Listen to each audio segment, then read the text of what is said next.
YouTube? Finally made a big upgrade as far as video upgrade goes. Ended up going with the Sony Alpha 5100. Pretty much thanks to Chris Lovato, kind of helped me kind of seal the deal on picking this camera as far as kind of all the options it had. As far as for the price, I was kind of looking for you know, a really nice upgraded camera just to use for you know, filming stuff in the gym, and then obviously stuff for my next contest prep. And this just kind of seemed like the best kind of all-in-one camera. I got this for, I think the price on this was around $600. I also just got a Joby GorillaPod thing that I'm kind of using as far as a tripod in the gym. But anyways, guys, I want to make a quick little video just kind of showing you that the next videos that you will see on this channel will be with this new Sony. Let's turn it on here. There you go. It's got the, I think this is the 1650 lens on it as well. I've been kind of playing with some different settings in the gym as far as kind of the white balance and stuff, checking out different ways to kind of check out different lighting, and I don't know. It's been kind of fun to really mess with. I already have a bunch of clips that I need to kind of edit. I'm also using Final Cut Pro, so I'm going to try to get some better editing stuff up, but just give me time, guys. I'm horrible with video editing, but all the next videos, I'll be using this camera. Stay tuned. Ogus, we stole this from you. Nope.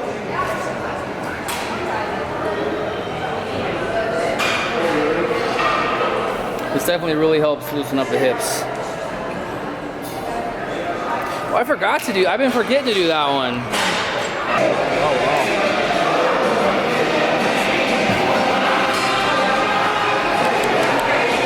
Alright guys, one of my favorite ways to loosen up my shoulders, doesn't matter if it's through upper body workouts or even lower body stuff, especially with squats and stuff like that.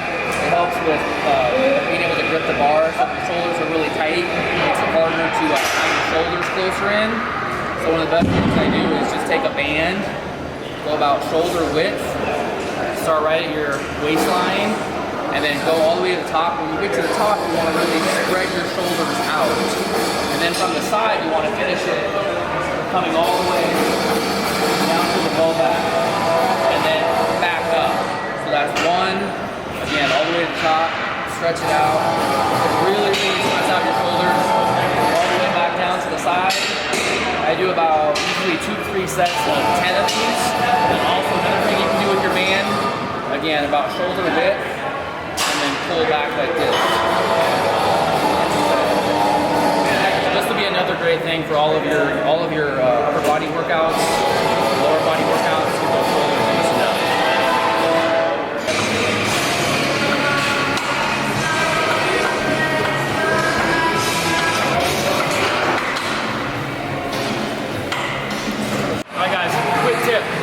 Going through all of our warm-up sets on squats. A lot of people just want to sit there and half-ass all the warm-up sets until you get to your workout, to your working sets. One thing I really try to focus on is, even though they're your quote-unquote your warm-up sets, each warm-up set really prepare yourself and work on your technique, work on your lift-off, work on your breathing, work on powering up the weight, so you get mentally ready for the heavy working sets. So take advantage of all your warm-up sets and warm up properly. If you're working up to a 315 squat, make sure you're properly warming up, maybe doing the bar, maybe going to 185, 225, 275 before you get to 315. So properly prepare your body to get to the heavier sets. So.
today is a quad-focused leg day.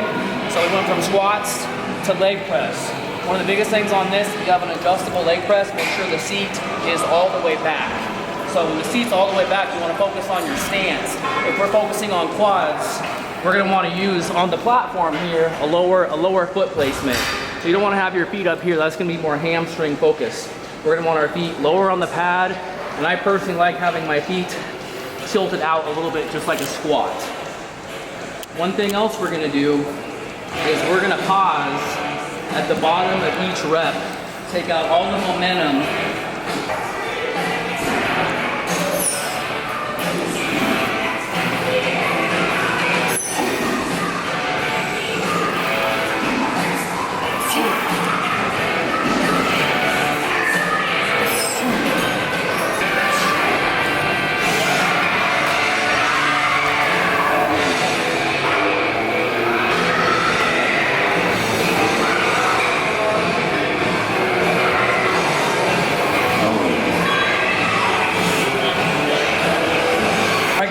One thing you want to make sure too, one of the best tips on all your leg movements is to make sure... I'm going to zoom in so you don't do it.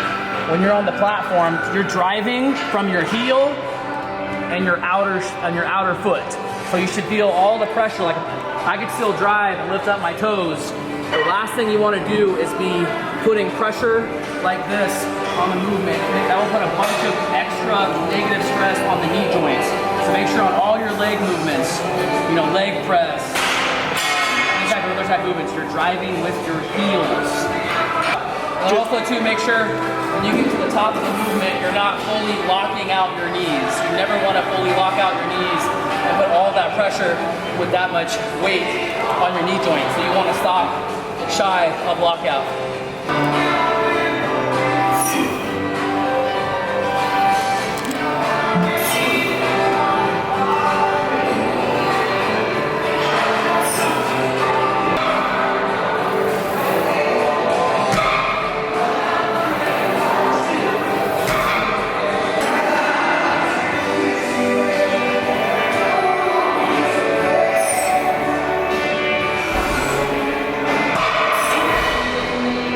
Lucky enough to have one of these, this is a hammer strength B-squat in your gym, then you are in for a great quad movement. This is one of my favorite quad accessories, obviously besides squats. But if you have this piece of equipment in your gym, there's a few things I want you to focus on. First, where you're going to set up into the pad.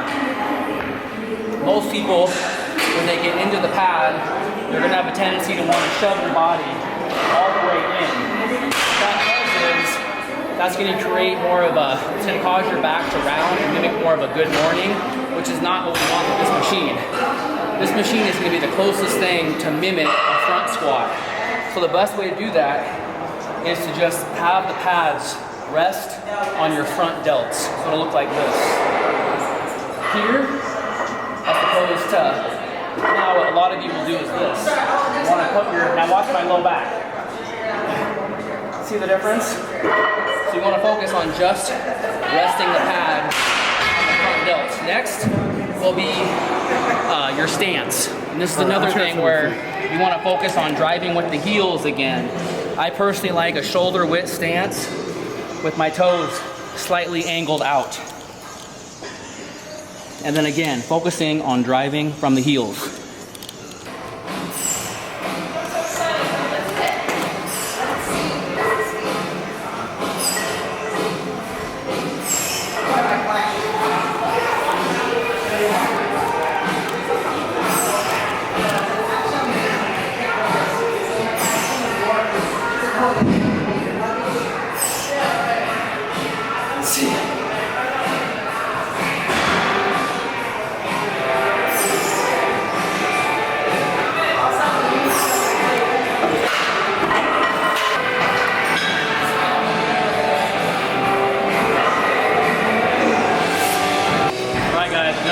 Another tip on this machine. I would say the diagram on this machine tells you to have your back facing the pad. Every time, or everyone that I've showed this movement that tries it with their back to the pad, I personally tried it myself, absolutely hate it. all it does is put a bunch of unnecessary stress on your low back and your knee joints. All the personal trainers in this gym, that's how they do it. Nobody knows how to do this right. So make sure you're facing the pad and not putting your back to it. Next up, I just want to go over, when you're doing this movement, I want you to think of all your same cues you'll use like in a regular front squat or regular back squat. So before you even start to do the B squat, we need to focus on taking a deep breath, getting full range of motion, sitting in the hole, and then when you drive out, start to flex your glutes for power. These are all the same type of cues that you'll use during a squat. Will be the same as using on this exercise. All right, guys, this is called the linear hack squat. It sucks. This doesn't replace a regular hack squat. If you have this in your gym, I have a way to at least make it salvageable.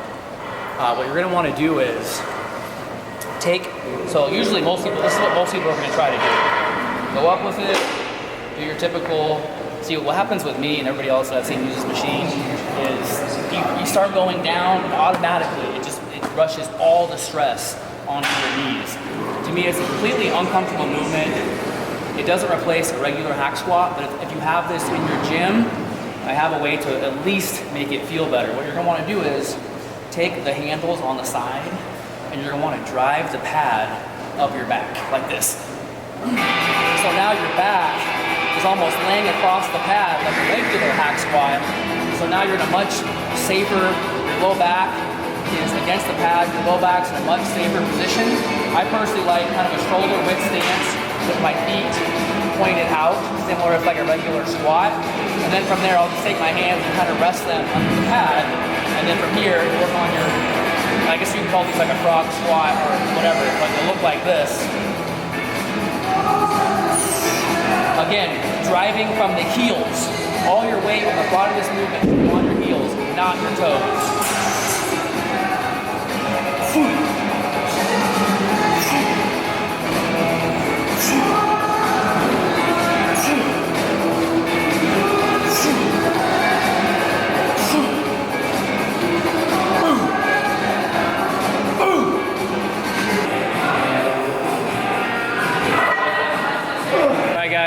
Moving on to, we're gonna do some barbell lunges. I've personally always hated lunges. They've always bothered my hips. But I've been trying this off season, I've been trying to be more consistent with them. Kind of been doing them a little bit different way than I was before, so they feel a little bit better now. Yeah, but still. back foot to lean. Yeah. But they always say though, the movements that are your hardest for you, like stick to those. Those like the movements that suck. So it's usually the hard movements, those are the ones that you want to make sure you're doing. So that's why I'm kind of forcing myself to do lunges this off season. So here's a set.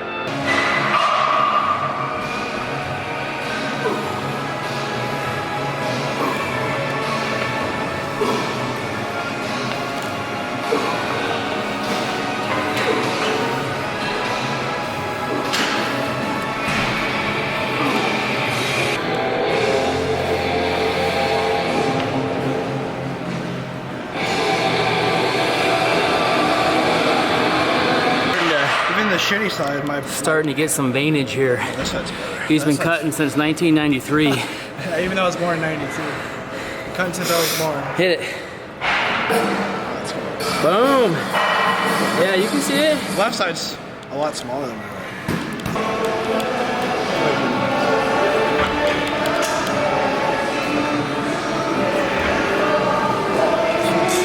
Toes up. Put those toes up on these. Point them towards the ceiling. Toes up.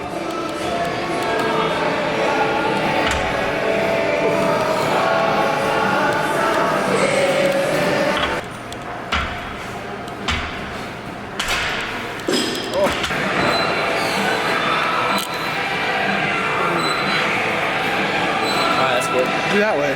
Huh? Stand there. My boy Nick, getting that cardio in. Keeping an eye on him. Guys, quads are done. So like I said, this leg day is a quad focus, but we still finished the workout with a good like 2 to 3 hamstring exercises. So Devin and I are gonna finish up with some seated and lying leg pulls.